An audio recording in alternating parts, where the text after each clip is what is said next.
വയനാട് ദുരന്ത വാർത്തകളുമായി നാട്ടുരാജ്യ ന്യൂസ്. ദുരന്ത മേഖലയിൽ ഭക്ഷ്യനിയന്ത്രണവുമായി മന്ത്രി മുഹമ്മദ് റിയാസിന്റെ നേതൃത്വത്തിലാണ് ഭക്ഷ്യവസ്തുക്കൾ വേണ്ടപ്പെട്ടവർക്ക് എത്തിക്കുന്നത് റവന്യൂ വകുപ്പ് ഏറ്റെടുത്തത്. ഇങ്ങനെ ദുരന്ത മേഖല 7-ാം ദിവസവും ഭക്ഷണപദാർത്ഥങ്ങൾ എത്തിക്കുന്നതിൽ വരെ തർക്കവിഷയങ്ങൾ ഉന്നയിച്ച് അത് രാഷ്ട്രീയ പിന്തിരിപ്പിന്റെ വക്കിൽ എത്തി നിൽക്കുമ്പോൾ വയനാട് ദുരന്തം വീടുകൾ നഷ്ടമായവർക്ക് മുഴുവനും പുനരധിവാസ പദ്ധതികളുമായി HRDS ഇന്ത്യ സർക്കാരിന് മുന്നിൽ ഉടൻ പണി തുടങ്ങാനുള്ള നിവേദനം സമർപ്പിച്ചു.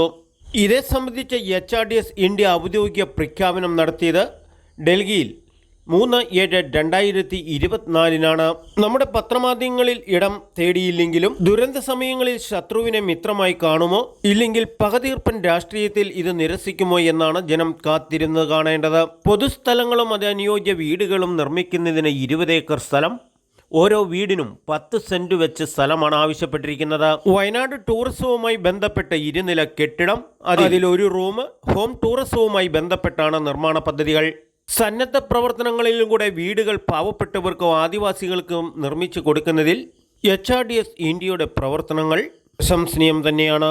1000 ഭവനങ്ങളാണ് ഇപ്പോൾ ORCയിൽ പൂർത്തീകരിച്ചു കഴിഞ്ഞിരിക്കുന്നത്. വയനാട് ദുരന്ത മേഖലകളുമായി ഇന്ന് നാം അനുഭവിച്ചുകൊണ്ടിരിക്കുന്നത് സർക്കാരാണെങ്കിൽ കക്ഷത്തിൽ ഇരിക്കുന്നത് വിടാനും പറ്റില്ല, ഉത്തരത്തിൽ ഇരിക്കുന്നത് എടുക്കാനും പറ്റാത്ത അവസ്ഥയിലാണ്. കാരണം 400ഓളം വീടുകൾ പോയെടുത്ത് 1000ഓളം വീടുകൾ പണിതു കൊടുക്കാം എന്നാണ് വിദേശത്തു നിന്നും പല സന്നദ്ധ സംഘടനകളും അറിയിച്ചിരിക്കുന്നത്. എന്നാൽ ഇത് പണമായിട്ട് സർക്കാരിൻ്റെ കീഴിൽ കിട്ടാത്തതിലും സർക്കാരിന് ചെറിയ കലിപ്പുണ്ട്. ഇങ്ങനെ നിൽക്കുമ്പോഴാണ് HRDS ഇന്ത്യയുടെ ഇതുപോലെ തീപാറുന്ന ഓഫറുകളുമായി എത്തുന്നത്. സർക്കാരിന് സത്യത്തിൽ ഇതിൻ്റെയെല്ലാം മേൽനോട്ടം വഹിച്ച് കക്ഷി രാഷ്ട്രീയം മറന്ന് പ്രവർത്തിക്കുകയാണെങ്കിൽ ഒരു 6 മാസത്തിനുള്ളിൽ വയനാട് നമ്മുടെ പ്രിയപ്പെട്ടവരെ നഷ്ടമായത് കിട്ടിയില്ലെങ്കിലും വയനാട് ഗ്രാമം പുനർനിർമ്മിക്കാൻ സാധിക്കും. ഭക്ഷണം കൊടുക്കുന്നതിൽ വരെ രാഷ്ട്രീയം കലർത്തുന്നു എന്ന് നവമാധ്യമങ്ങളിൽ വാർത്തകൾ നിറഞ്ഞ ഈ സാഹചര്യത്തിൽ HRDSന്റെ ഭവന നിർമ്മാണ പദ്ധതികൾ വയനാട്ടിൽ എത്രയേറെ സാക്ഷാത്കാരമാകുമെന്ന് കേരളം കാത്തിരുന്ന് കാണേണ്ട സംഭവങ്ങളാണ്.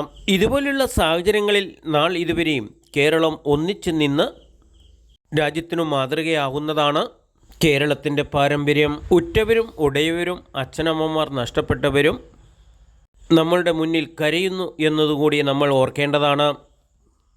നാട്ടുരാജ്യ ന്യൂസിനു വേണ്ടി ക്യാമറ റിപ്പോർട്ടിംഗ് തൊടുപുഴയിൽ നിന്നും KK വിജയൻ.